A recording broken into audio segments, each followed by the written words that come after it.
Let's move on. Let's move on to the man. If you gonna call me tomorrow, I know.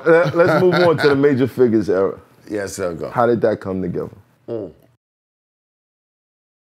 My friend Gillie the Kid had a cousin named Wallo, and in the early 2000s, end of the 90s, Wallo came up with this idea from listening to Puffy and all these people that we need to rap about getting money. So he said, we're gonna come up with the illest name in the world, Major Figgaz. That wasn't a Philly thing, rapping about getting money? Nah, that was a New York thing. Nah. We ended up getting DJ Clue mixtapes and all the other shit where we heard Mace and Fabulous, F.A. So Wallo was studying U.S. Yes. Yeah. Niggas don't know Fab from that. You feel what I'm saying? I know Fab from that. You feel what I'm saying? The real hip hop heads know Fab from that. Yeah, of course. Right. That right there. Yeah, you know what I'm saying? Different. That's Fabulous Sport. Yeah, Fabulous Sport. That was a different. That was a difference. My thing is this. So just to answer, you know what I'm saying, and put it in total perspective, right, Math? It's like the way that Major Figgaz happened. It wasn't a plan. It was we all from the same neighborhood and we all making records.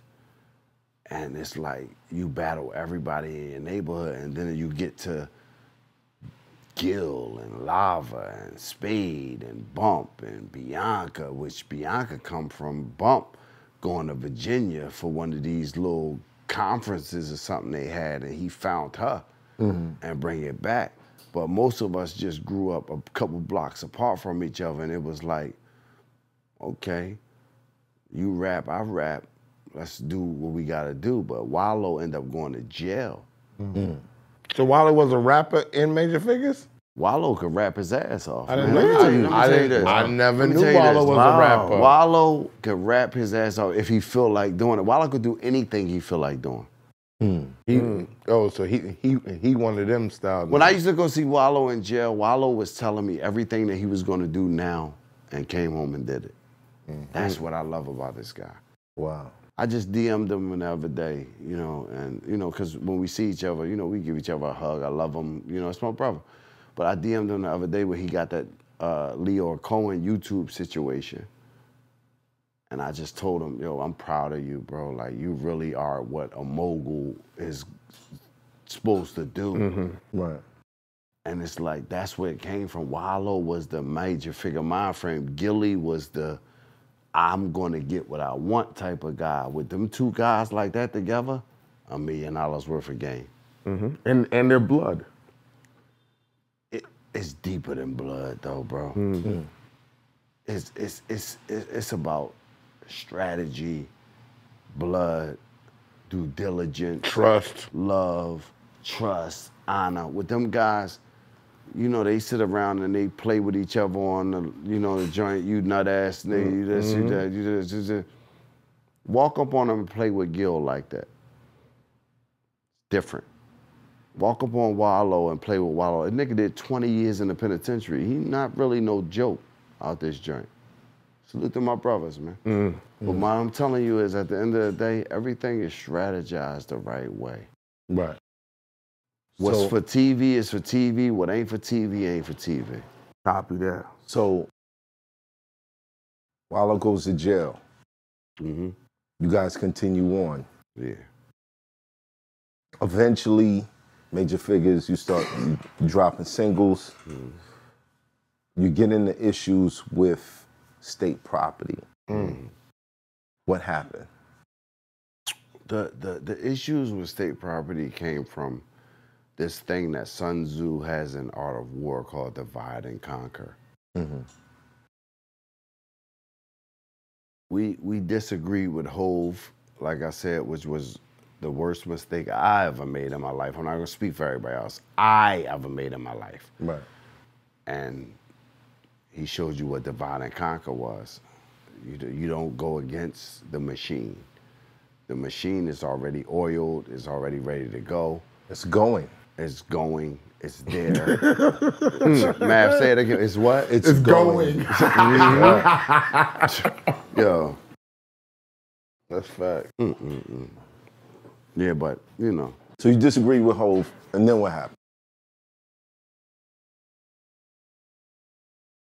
I'm assuming this is after all the situations with Undias and Entertainment fell No, it's through. all around the same time, like I said. Oh, damn. It's It was all like a flurry. It was all like a flurry.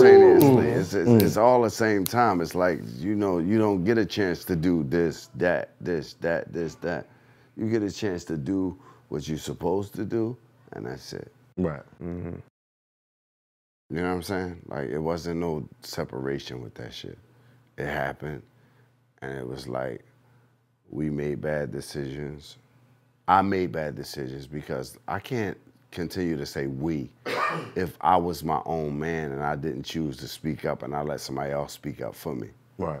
So I made bad decisions because at the end of the day, Jay had a very, very strong interest in me, which he knew and he saw something that I didn't see within me. And I should have listened. So after you turned down Jay-Z's deal, that was the disagreement. What happened after that? After we we didn't turn down Jay-Z's deal. Jay-Z offered to buy me and Spade out of our contract, and he said no. Right. Which kept making things harder for me because I'm like, well, I fuck with Jay and Dame. Why can't we go over here and do music? You know what I'm saying? I thought music was like, you just do it where you want to do music, whatever studio you in. Was this before or after the Pokey Poke? The who? The Pokey Poke. Oh, this was before the Pokey Poke. This was before the Pokey Poke. Yeah, before. Before he called and said, yo, B, I got stabbed. Yeah, before his blood was in the whatever club they was in. Wow. It was before that. You know what I'm saying? Then after that, it was like, you really can't do nothing. No Cash Money, no nothing. We don't give a fuck about none of that. So Cashmoney Records also wanted to do? Yeah, a couple years later, yeah. Is that how the relationship with Wayne and Gillie fell out? Formed through the? Oh, that was something separate then. The relationship between Wayne and Gillie formed because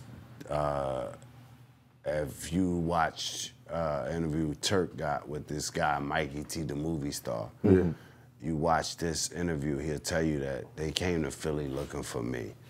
Cashmoney were my friends before they was anybody else friends from Philadelphia. So Lil Wayne came looking for you and Baby. No, Baby came looking for me. Wow. So it was the two-way pager era. Yeah, remember I get a text on my joint that say #1 stunner. I didn't know who the fuck that was. Happened to be Baby. Brian Williams, Baby. You know what I'm saying? Stunner. He hit me up and was like, yo, I want to come to Philly. I want to holler at you in Spade. I seen y'all freestyle in front of this green truck, and I want to fuck with y'all, you know what I mean, on the music. And at the time, we signed to Entertainment, and everybody else in the Figgaz didn't have no opportunity or no situation for nothing. So me being a nigga that was around for a little while, I'm like, damn, I know how to do this. I'm going to stay over here, do my group situation, and then we'll offer somebody a situation over here. So the beef between Jay and us got so crazy that we were supposed to perform at Powerhouse in Philly. If y'all know what Powerhouse is, Powerhouse is like the biggest show in Philly. Jay said if they perform, I'm not performing. So who you think they was gonna go with? They was gonna go with Jay, right? Right. So they didn't let us perform at that joint, and Cashmoney came to town to do the Cashmoney Rough Riders tour, and Baby allowed us to perform. That was when I introduced everybody to my homie, which was Baby. You know what I'm saying? I introduced him.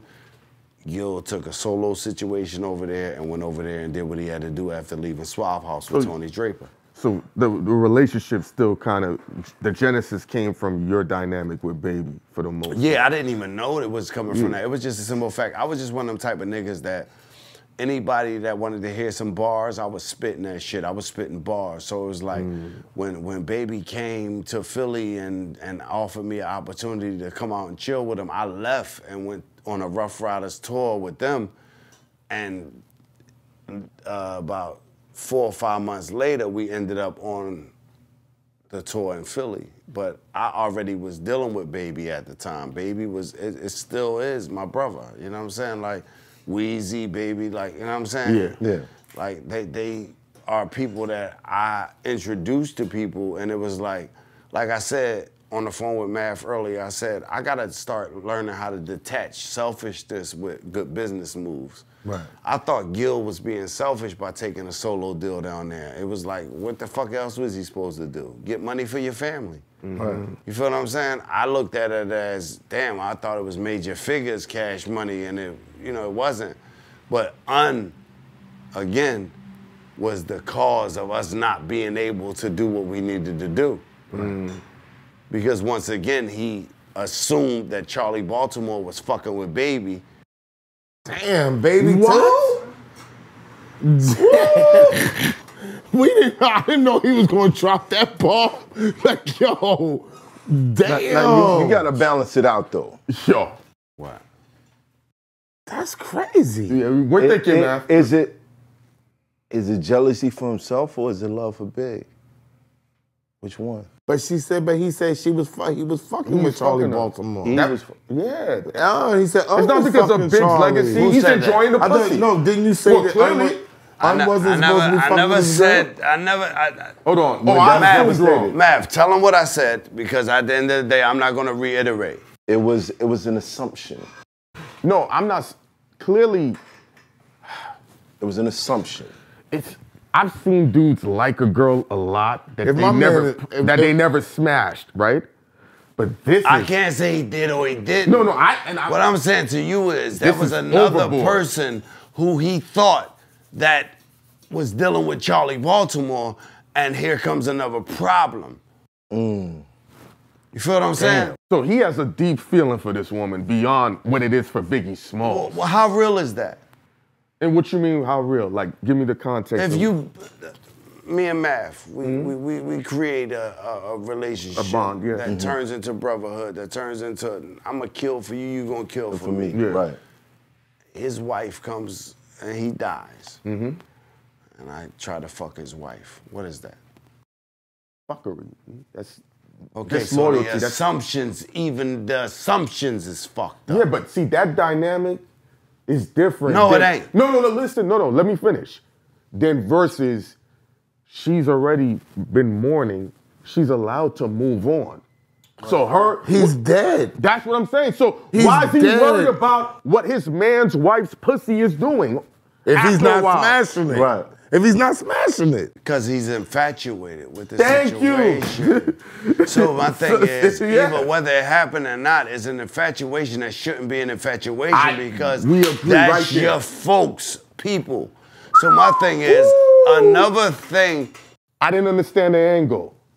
So another thing was, even if it was assumption or not, you still thought that something was going on where you made it as to where even your artists couldn't be a part of certain things that was going to help us grow. So what he did was he would allow us to do projects with them, but then when it came to the publishing end of it, he would beat them over the head. Another person, Baby, tried to buy us out of our contract with Un. He would not sell us. He wouldn't sell us. And I'm like, why but then I thought about it like, why would you let us go? We hot. That's what I thought as a kid. Get an override. No, that's what I thought as a kid. And so I got you. now I know that it was about this bullshit that you assumed. One thing I can say, Charlie Baltimore, whether we talk or not, that's my sister. She don't fuck everybody, bro. She don't. She's a bad bitch. You don't gotta give everybody pussy. I'm just keeping that a stack. And we're gonna leave it at that. I Copy ain't even that. gonna get into it. We're just gonna leave it at that. Look at this. He I'm like this. saying, I gotta get on the show. Yeah, no, what I'm saying, we gonna make. Well, I got you. I'm gonna push hard for that. Right. But my thing is, at the end of the day, I'm not gonna talk down on my sister. My sister's a bad bitch, and at the end of the day, niggas wanted to pop her. Right. What I can say is, I never did nothing with her.